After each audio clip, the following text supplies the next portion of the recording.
ጤና ይስጥልኝ ፈጣንና እውነተኛ መረጃዎችን ወደ እናንተ የሚያደርሰው የፈጠነ ሚዲያ ነው። ዛሬ በዝግጅታችን ዓለምን ያስገረሙና በሀገራችን አነጋጋሪ የሆኑ ታላላቅ ዜናዎችን ይዘን ቀርበናል።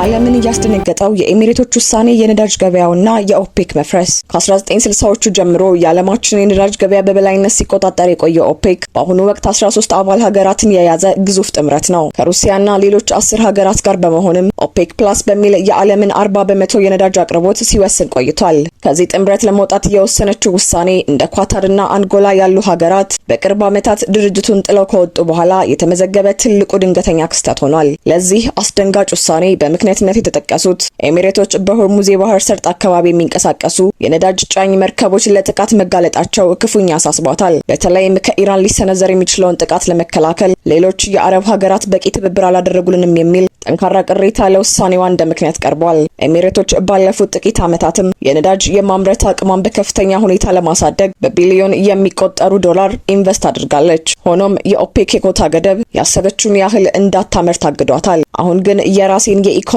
ጥቅም ለማስከበርና የምርት መጠኔን በራሴ ፍላጎት ለመወሰን ነፃ መሆን አለብኝ የሚል አቋም ይዛለች። ኤሚሬቶች መውጣት ለኦፔክ ትልቅ ሽንፈት ነው። ሀገሪቱ በራሷ ፍላጎት ነዳጅ በብዛት ወደ ገበያ የምታስገባ ከሆነ የነዳጅ ዋጋ ላይ መረጋጋት ሊያመጣ ቢችልም፣ በሌላ በኩል ግን በኦፔክ አባላት መካከል የዋጋ ጦርነት ሊቀሰቀስ እንደሚችል የዘርፉ ተንታኞች ስጋታቸውን ገልጸዋል። የተባበሩት አረብ ኤሚሬቶች ይህንን እርምጃ መውሰዷ በመካከለኛው ምስራቅ ያለውን የፖለቲካ አስተላለፍ ከመቀየር ባለፈ የነዳጅ ገበያው በካርቴል መመራቱ የሚያበቃበት የመጀመሪያው ምልክት ይሆን የሚለው ጥያቄ የብዙዎች ሆኗል። የተባበሩት አረብ ኤሚሬቶች የወሰደችው ይህ ውሳኔ በዓለም ጂኦፖለቲካ ላይ የራሷን ጥላ ማሳረፉ አይቀርም። ከዓለም አቀፍ የነዳጅ ፖለቲካ ወጣ ብለን ደግሞ ወደ ሀገር ውስጥ ስንመለስ በብዙ ሺህ የሚቆጠሩ ኢትዮጵያውያን ተስፋ ወደ ሰነቁበት የካናዳ የስራ ስምሪት ጉዳይ እናመራለን። ይሁን እንጂ ይህ ተስፋ በአጭበርባሪዎች እጅ እየወደቀ መሆኑ ተሰምቷል። ዝርዝሩን እነሆ። በካናዳ የስራ ስምሪት ስም የተዘረጋው አደገኛ የዲጂታል መስመር ሚኒስትሩ ምን አሉ? በቅርቡ በኢትዮጵያና በካናዳ መንግስት መካከል የተደረገውን የስራ ስምሪት ስምምነት ተገን በማድረግ ህገወጥ አጭበርባሪዎች የተራቀቀ የቴክኖሎጂ ዘዴን በመጠቀም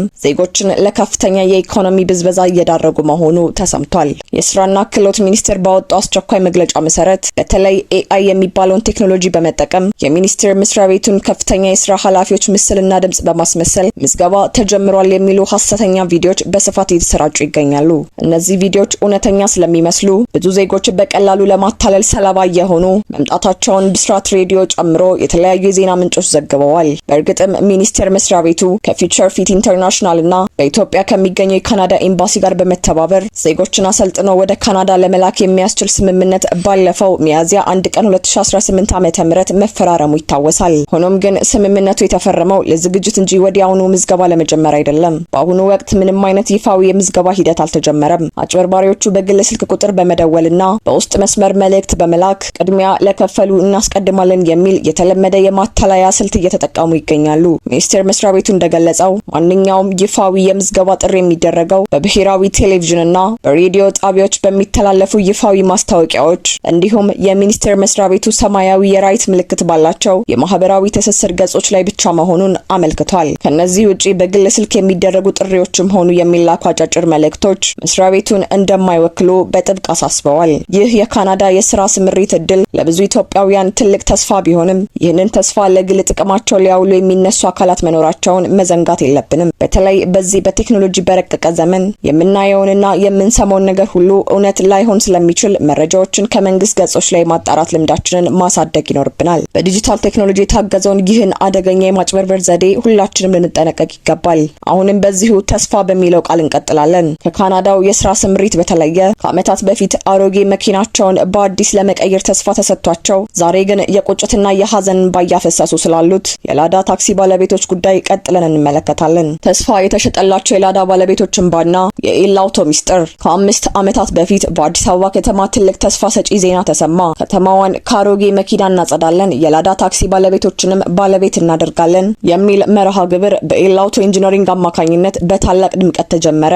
መንግስትም ለፕሮጀክቱ ቴክኒካዊ ድጋፍ እንደሚሰጥ ቃል ገባ። በወቅቱ ወደ 10500 የሚጠጉ የላዳ ባለቤቶች መኪናቸውን በርካሽ ዋጋ በመሸጥ ሊብሬና ታርጋ በመመለስ እንዲሁም ከ114000 እስከ 130000 ብር የሚደርስ ቅድመ ክፍያ በመክፈል አዲሱን መኪና ተጠባበቁ። ሆኖም ከነዚህ ውስጥ እድሉ የደረሳቸው 3000 ያህሉ ብቻ ሲሆን ከ7500 በላይ የሚሆኑት ግን ዛሬም ድረስ ባዶ ተስፋ ታቅፈው ቀርተዋል። ይህ ጉዳይ የንግድ ውድቀት ብቻ አይደለም፣ የሰው ህይወት የጠፋበት አሳዛኝ ክስተትም ነው። የኩላሊት እጥበት እያደረገ ቢያንስ ለሕክምና ይሆነኛል ብሎ ያስገባውን 130000 ብር እንዲመለስለት ሲማጸን የነበረው አባት ብሩ ሳይመለስለት ለሞት መዳረጉ የችግሩን ጥልቀት ያሳያል። ብዙዎች ዛሬ ቤታቸውን ዘግተው እያለቀሱ ይገኛሉ።